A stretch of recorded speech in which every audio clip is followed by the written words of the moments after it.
El amor lo puede todo, o eso nos han hecho creer. Pero ¿qué pasa cuando el deseo se convierte en obsesión y la voluntad del otro es un obstáculo que debe ser destruido? Bienvenidos a Folclor Macabro. Mientras el mundo se llena de rosas rojas y promesas de eternidad en las sombras, otros buscan el camino corto. Hoy hablaremos de los amarres. En la brujería y el ocultismo, un amarre no es un acto de amor. Es un atentado contra el libre albedrío. Es un ritual diseñado para encadenar la energía emocional y sexual de una persona hacia otra, utilizando desde fluidos corporales y fotografías hasta invocaciones de entidades que no pertenecen a este plano. Pero todo tiene un precio. Los maestros del esoterismo advierten que un amarre es una bomba de tiempo. Las consecuencias suelen ser devastadoras. La obsesión enferma. El amarrado no ama, sino que siente una ansiedad desesperante que puede derivar en violencia. El efecto, rebote. Lo que envías regresa multiplicado. Quien lo solicita suele terminar en la ruina emocional o física, entidades parasitarias. Al abrir esa puerta, algo más que el ser amado entra en tu casa. Prepárate, porque hoy exploraremos 3 historias donde el juntos por siempre se convirtió en una condena eterna.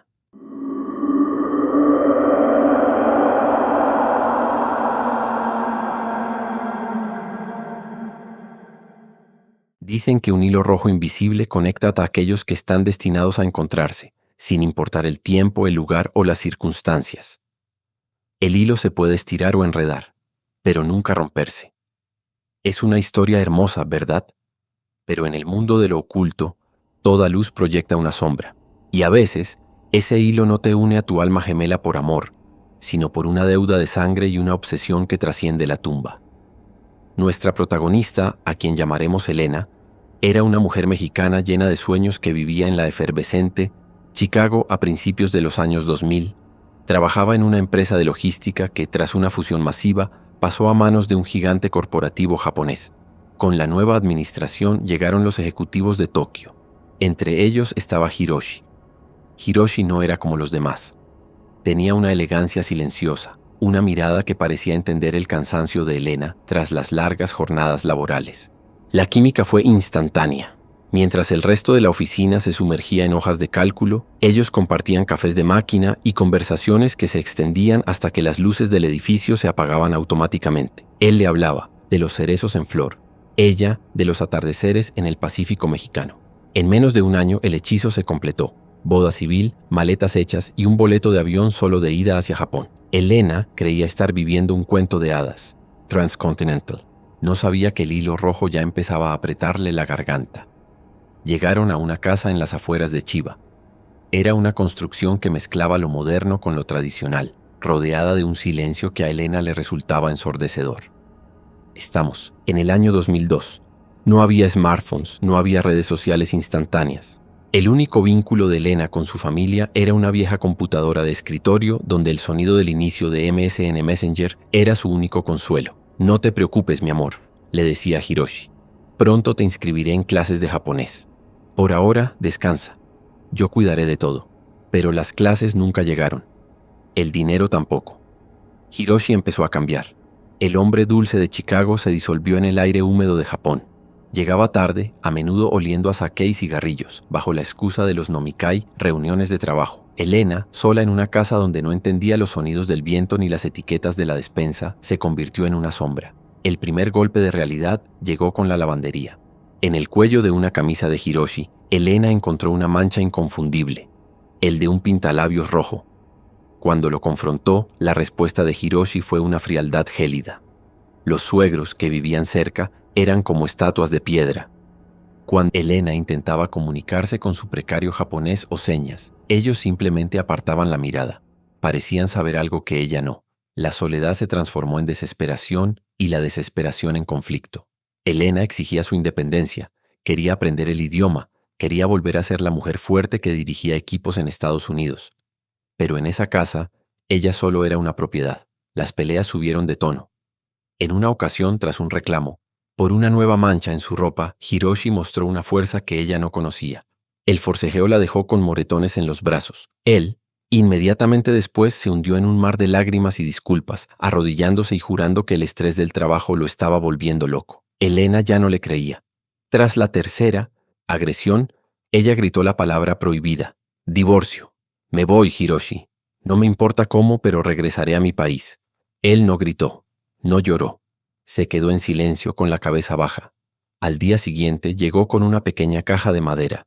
Es un regalo de reconciliación, dijo con una voz carente de emoción. Es una reliquia de mi familia, el hilo rojo del destino. Dentro de la caja había un collar, fabricado con un hilo de un cristal rojo tan intenso que parecía sangre líquida, congelada. Elena, cansada de pelear y queriendo ganar tiempo para planear su huida, se lo puso. En el momento en que el cierre hizo clic, la temperatura de la habitación bajó varios grados. Esa misma tarde, mientras Elena intentaba distraerse viendo un programa de variedades en la televisión, donde las risas grabadas sonaban huecas y distorsionadas, sintió la primera punzada, esa sensación eléctrica de tener a alguien de pie justo detrás de ti, observándote. Al voltear, no había nada, solo las cortinas de papel moviéndose sin que hubiera una corriente de aire. Al caer la noche, los sonidos empezaron. Pasos, pasos pesados sobre el tatami que no pertenecían a su esposo. Las luces de la casa parpadeaban y se apagaban, dejándola en una oscuridad absoluta donde los rincones parecían estirarse. Cuando Hiroshi llegaba, ella le contaba aterrada lo sucedido. Él solo sonreía de lado, una mueca que duraba un milisegundo antes de fingir preocupación. Es la madera, Elena.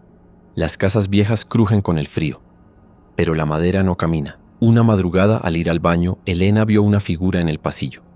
Un hombre altísimo vestido con un hakama antiguo, de hombros anchos y rígidos.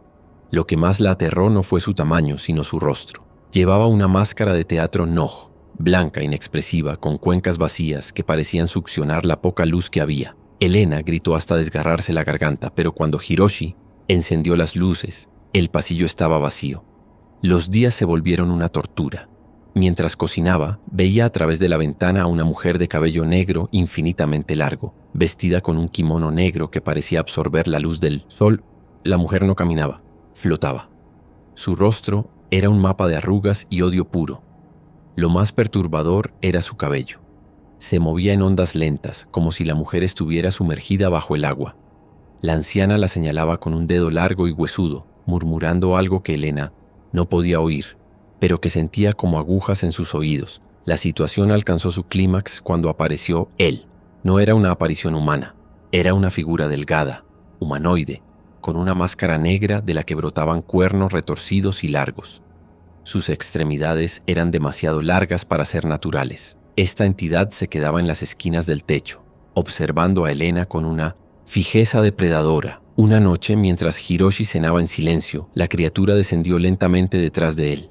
Elena vio cómo los ojos de Hiroshi se dilataban por el miedo por primera vez. Sus manos temblaron, tirando los palillos al suelo. «Lo estás viendo, dime que lo ves», sí gritó Elena señalando al demonio de cuernos negros. Hiroshi recuperó la compostura en un segundo. Suspiró, recogió los palillos y siguió comiendo. «No veo nada, Elena. Estás perdiendo la cabeza. Es el estrés de no adaptarte». En ese momento, ella lo supo. Hiroshi no era una víctima de la situación. Él era el arquitecto. Aquellas entidades no eran fantasmas aleatorios.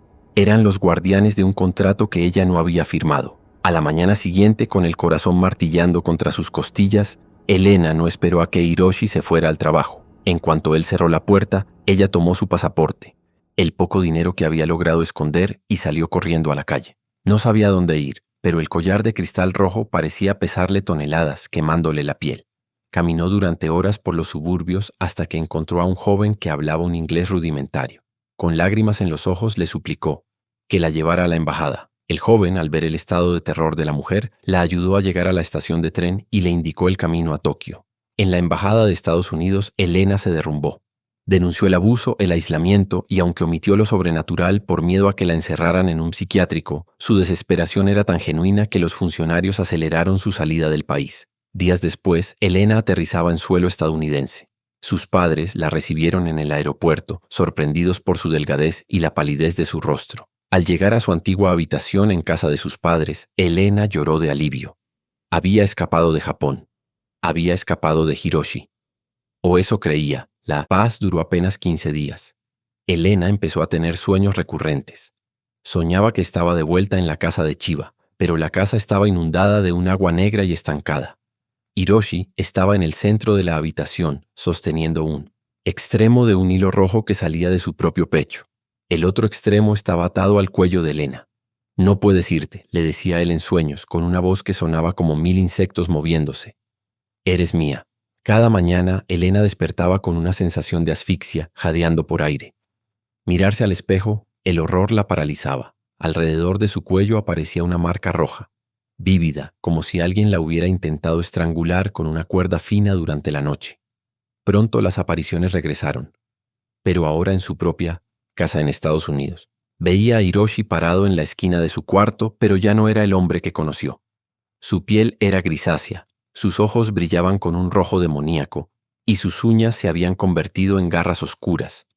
Su madre, una mujer de fe y conocimiento de las tradiciones mexicanas, se dio cuenta de que algo no era normal. «Te hicieron un trabajo, hija mía», le decía. Trajeron curanderos, hicieron limpias con hierbas, incienso y huevos, pero nada funcionaba. Los curanderos se iban de la casa asustados, diciendo que lo que Elena traía cargando no era un muerto común, sino una entidad antigua, algo tan fuerte que no respondía a los ritos locales. Desesperada y sintiendo que su vida se escapaba, su madre decidió llevarla a México, a un pequeño pueblo en Veracruz, donde decían que los brujos podían quitar hasta la muerte misma. Pero incluso allí el diagnóstico era el mismo. Es un amarre de sangre y sombra, hecho con objetos que no pertenecen a esta tierra.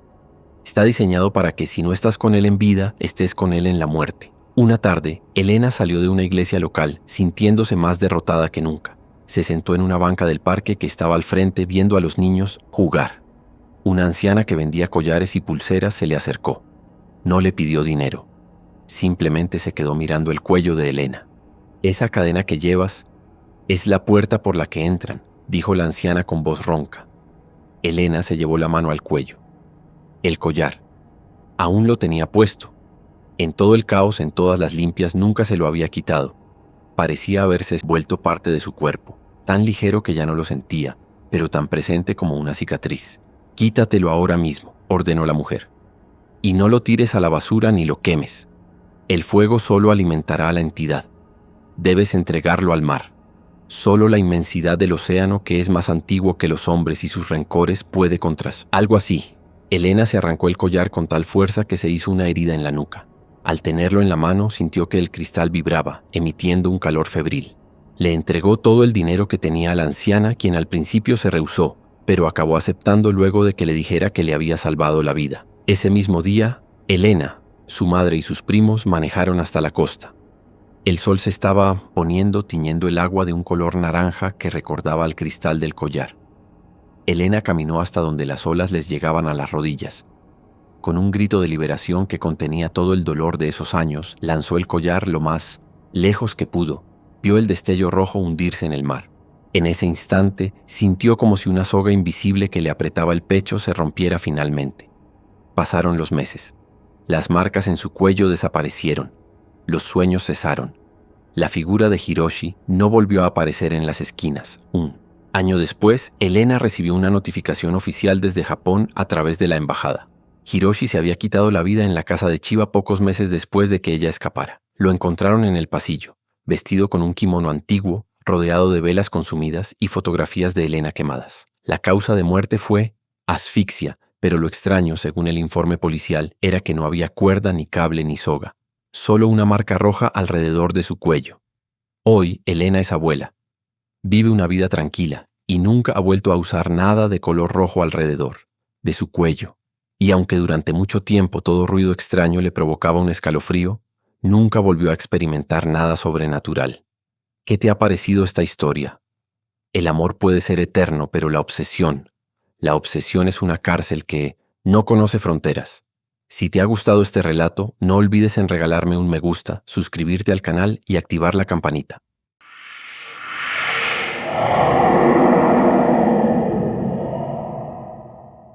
Hay un dolor que quema más que el fuego, el dolor de la traición en tierra extraña, cuando estás lejos de tu hogar, de tus raíces, y la única persona que es tu mundo decide destruirlo, la mente busca salidas desesperadas.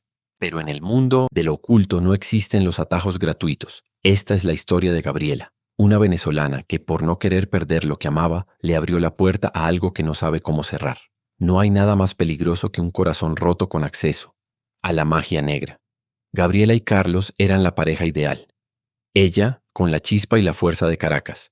Él, un hombre trabajador de las tierras de Michoacán, México. Se habían conocido en los Estados Unidos, compartiendo el hambre de superación y la nostalgia por sus países. Durante 4 años construyeron un hogar sólido en una pequeña ciudad de Texas. O eso creía ella. La caída fue lenta pero dolorosa. Carlos empezó a llegar tarde, a esconder el celular, a tener ese aroma a perfume ajeno que ninguna excusa puede ocultar. Cuando Gabriela finalmente descubrió la infidelidad, su mundo se detuvo. Carlos no solo tenía una amante, parecía estar bajo un hechizo de desprecio hacia su esposa. Desesperada y sola, Gabriela llegó a la casa de una señora en un barrio humilde, una mujer de mirada turbia que decía ser capaz de doblegar cualquier voluntad. «Te han hecho un trabajo, mija», sentenció la bruja mientras las cartas de tarot golpeaban la mesa de madera. «Esa mujer lo tiene amarrado, pero yo puedo traerlo de vuelta. Él regresará a tus pies, cortará con ella y no querrá ver a nadie más que a ti». Gabriela, cegada por el despecho, no preguntó el precio. La bruja solo le pidió 2 cosas: una fotografía de Carlos y su nombre completo. Con eso dijo bastaba, para que las entidades lo buscaran y lo trajeran a rastras. Una semana exacta después de aquel ritual, ocurrió lo imposible. Carlos llegó a la casa a medianoche. No traía maletas, solo la ropa que llevaba puesta. Sus ojos estaban hundidos, su piel tenía un tono grisáceo y su voz era un susurro monótono. «Perdóname, Gaby. No sé qué me pasó. Dejé todo. No quiero volver a verla», dijo mecánicamente. Desde esa noche, el teléfono de la casa no dejó de sonar. Era la otra mujer, llamando desde un estado de histeria. Entre gritos exigía una explicación. Decía que Carlos se había levantado de la cama en medio de la noche, se había vestido en silencio y había salido de la habitación sin decir una palabra, como un autómata, cortando todo contacto desde entonces. La victoria de Gabriela pronto empezó a saber a cenizas. Carlos estaba de vuelta, sí, pero no era Carlos. Se movía por la casa con una extraña en él. Pasaba horas sentado en el sofá, mirando a la nada, con las manos rígidas sobre sus rodillas. No comía casi nada, y cuando lo hacía, parecía que masticaba arena. Pero lo peor ocurría en la madrugada. Gabriela despertaba con una sensación de frío intenso. Al abrir los ojos, encontraba a Carlos parado al pie de la cama, completamente inmóvil, observándola. En la oscuridad total, sus ojos no se veían oscuros. Brillaban con un matiz amarillo enfermizo, como los de un animal nocturno captado por la luz de una linterna. A veces Carlos hablaba dormido, pero las palabras no eran en español ni en inglés. Era una lengua gutural, llena de siseos que hacía que los cuadros de la casa vibraran. La atmósfera en el hogar se volvió tan densa que Gabriela sentía que caminaba bajo el agua. Los espejos se empañaban sin razón y un olor a humedad y hierro oxidado empezó a emanar de los rincones. Aterrada, Gabriela regresó con la bruja. «Algo está mal con mi marido, parece poseído. Sus ojos brillan». La mujer soltó una risita seca mientras encendía un puro. «¿Qué creías, que yo misma iba a ir a buscarlo? Mandé a alguien. Una entidad lo trajo de vuelta porque tú lo pediste. Ese espíritu está cumpliendo su parte. Lo mantiene a tu lado. Si lo sacas, la entidad se irá y tu hombre también. Él volverá con la otra, o peor aún, su mente se romperá para siempre. ¿Estás dispuesta a dejarlo ir?» Gabriela, atrapada en su propio egoísmo, bajó la cabeza. «No, quiero que se quede». El horror alcanzó su punto de quiebre una noche de tormenta. Gabriela regresaba del trabajo y al entrar escuchó un sonido que le heló la médula. Eran los huesos de alguien crujiendo mezclados con un grito que no parecía humano. Corrió a la habitación y encontró a Carlos en el suelo. Su cuerpo estaba contorsionado en ángulos imposibles. Su espalda se arqueaba tanto que parecía que su columna iba a estallar. Sus ojos estaban totalmente amarillos, sin rastro de pupila. «Ayúdame, Gaby, por favor», gritó Carlos en un momento de lucidez, con lágrimas rodando por su rostro. «Hay algo dentro de mí. Me está matando desde adentro. Dile que me deje». Gabriela, en un ataque de pánico y culpa, empezó a rezar. Intentó subirlo a la cama, pero en ese momento Carlos la miró con un odio enorme. Con un solo manotazo, la lanzó al otro lado de la habitación, haciéndola chocar contra el armario. La fuerza era sobrehumana. Después de un rato de convulsiones y gruñidos, el cuerpo de Carlos se relajó. Empezó a llorar como un niño pequeño, aferrándose a las piernas de su esposa. «Me voy a morir, Gaby. Ese demonio quiere mi vida». Por primera vez en años buscaron refugio en la fe. Fueron a una iglesia católica local, donde el sacerdote, un hombre mayor con experiencia en casos especiales, se dio cuenta de inmediato de la gravedad del asunto. Aunque eso no evitó que pasaron meses de angustia. Tuvieron que someterse a entrevistas, exámenes médicos y psicológicos para que el obispado aprobara el exorcismo. Durante ese tiempo de espera, paradójicamente, ellos se volvieron a acercar. Carlos, vulnerable y asustado, dependía totalmente de Gabriela.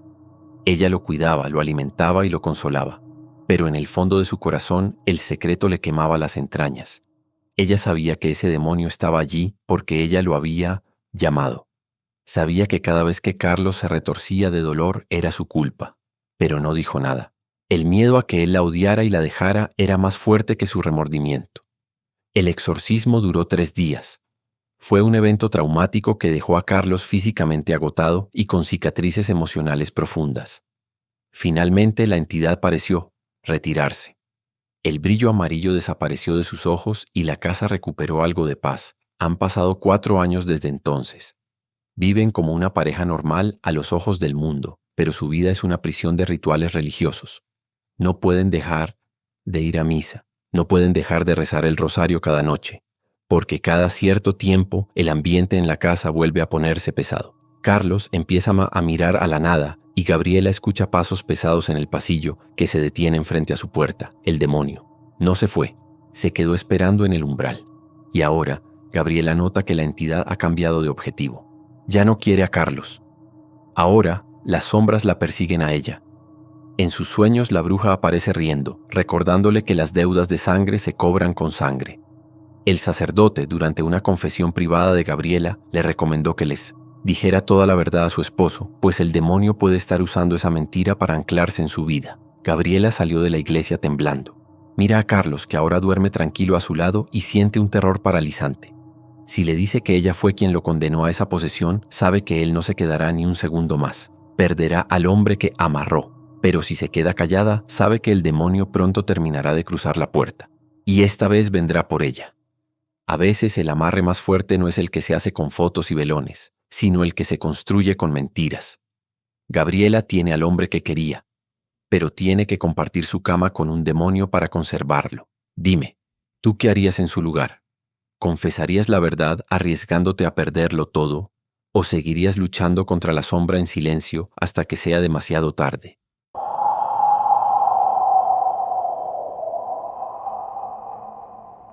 Mateo vivía en un pueblo de Guatemala donde las tradiciones son profundas y los secretos aún más. Durante años su vida giró en torno a una sola persona, Lucía.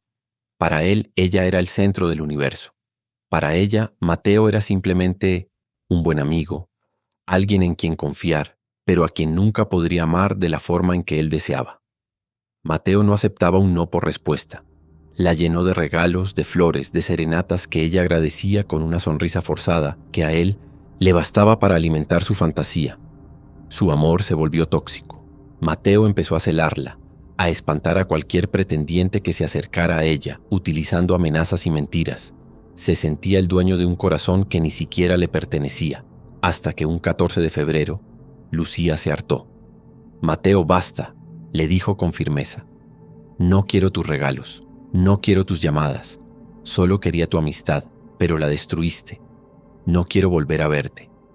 Mateo pasó 2 meses en una agonía que él llamaba amor, pero en realidad era obsesión. En su desesperación, buscó consejo en los rincones más oscuros de la zona. Un conocido le habló de un brujo, un hombre que no hacía trabajos blancos, sino pactos de sangre. El día que decidió visitarlo, tuvo que viajar horas hacia las montañas. Al llegar, se encontró con una fila inesperada. Personas de dinero, políticos, empresarios en autos de lujo, todos esperando bajo el sol su turno para comprar un milagro o una condena. Mateo esperó 5 horas. Fue el último en ser recibido. El patio del brujo era un lugar extraño. En el centro se erguía un enorme árbol cuyas ramas parecían dedos retorcidos buscando el cielo. Había una calma absoluta, pero rara. Era el tipo de silencio que precede a una catástrofe. Sentías que en cualquier momento algo invisible saltaría desde las sombras para desgarrarte. El brujo, un hombre de piel curtida y ojos que parecían ver a través de la carne, lo escuchó en silencio. «Un amarre, ¿eh?», dijo el brujo con una sonrisa que no llegó a sus ojos. Debes saber que un amarre no crea amor, crea hambre. Ella te querrá como un adicto quiere su dosis. Y muchos no soportan ese tipo de obsesión. ¿Estás seguro de que es lo que quieres? Lo estoy, respondió Mateo sin dudar. Trae un mechón de su pelo, una prenda de su ropa interior usada que aún tenga su esencia, y trae tu semilla de vida. Ponla en un frasco, preferiblemente del mismo día que lo traerás. El deseo necesita alimentarse. Aprovechando la confianza que la madre de Lucía aún le tenía, Mateo se presentó en su casa con una excusa. Señora, le traje este espejo con cómoda a Lucía, para que me perdone por ser tan insistente. La mujer, creyendo que el muchacho estaba arrepentido, lo dejó pasar hasta la habitación de su hija.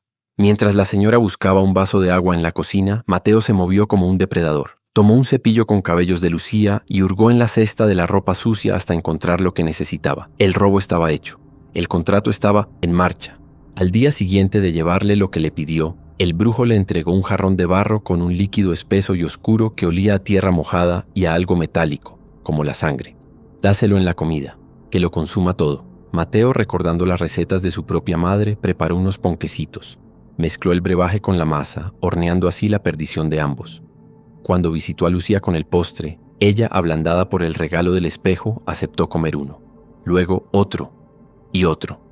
Parecía no poder detenerse. Esa misma tarde, Lucía lo llamó llorando, diciendo que no podía dejar de pensar en él, que lo amaba con desesperación. Mateo creyó haber ganado. Los primeros meses fueron un sueño. Lucía no se despegaba de él. Pero pronto el sueño se convirtió en una asfixia. Ella dejó de trabajar, dejó de ver a sus amigas. Solo existía Mateo. Si él llegaba 5 minutos tarde, ella estallaba en ataques de nervios y celos enfermizos. Mudaron a la casa de la madre de Mateo, una anciana dulce que era su única familia. Al principio, Lucía parecía aceptarla, pero el hambre del amarre no permitía competencia por el afecto de Mateo. «Esa vieja te mira mucho», decía Lucía con una voz que empezaba a sonar diferente, más áspera. «Échala a la calle». Ella, «Sobra aquí». Mateo intentaba razonar con ella, pero Lucía ya no era Lucía. La casa se llenó de una tensión insoportable. Su madre, asustada, se encerraba en su cuarto. Un día, la anciana llamó a Mateo a solas. «Hijo, esa muchacha, hay algo malo en ella.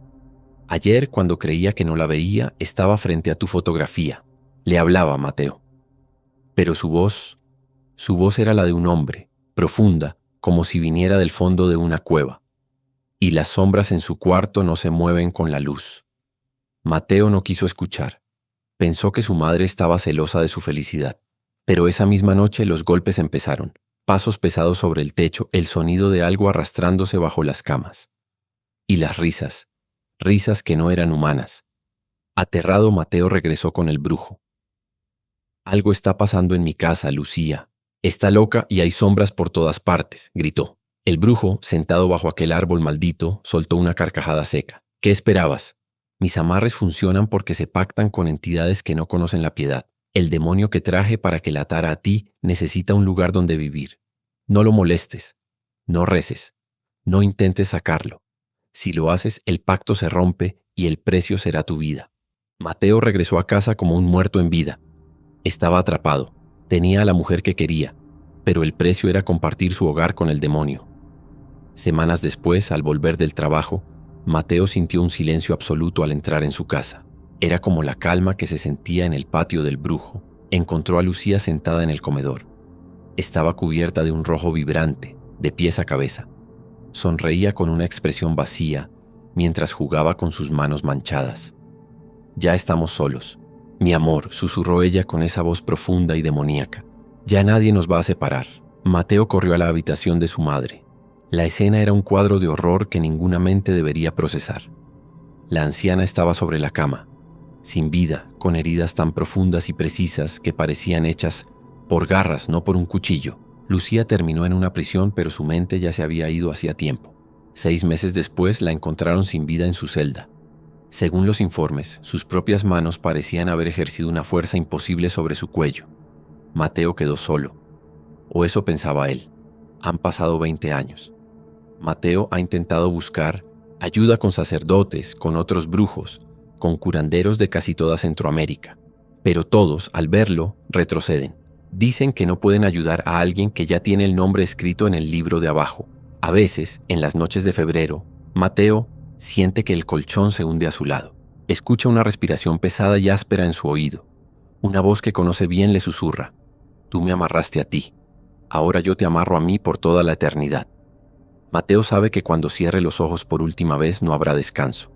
Habrá una soga jalándolo hacia el otro lado. El amor es libertad. La obsesión es una cadena. Y en la brujería, las cadenas siempre las sostiene un demonio. Si estás pensando en hacer un amarre este San Valentín, recuerda la historia de Mateo. Porque hay puertas que una vez abiertas no se cierran ni con la muerte. Esto fue Folclor Macabro. No olvides dejar tu comentario si alguna vez has sentido una presencia que no puedes explicar, o si has tenido la tentación de jugar con lo prohibido.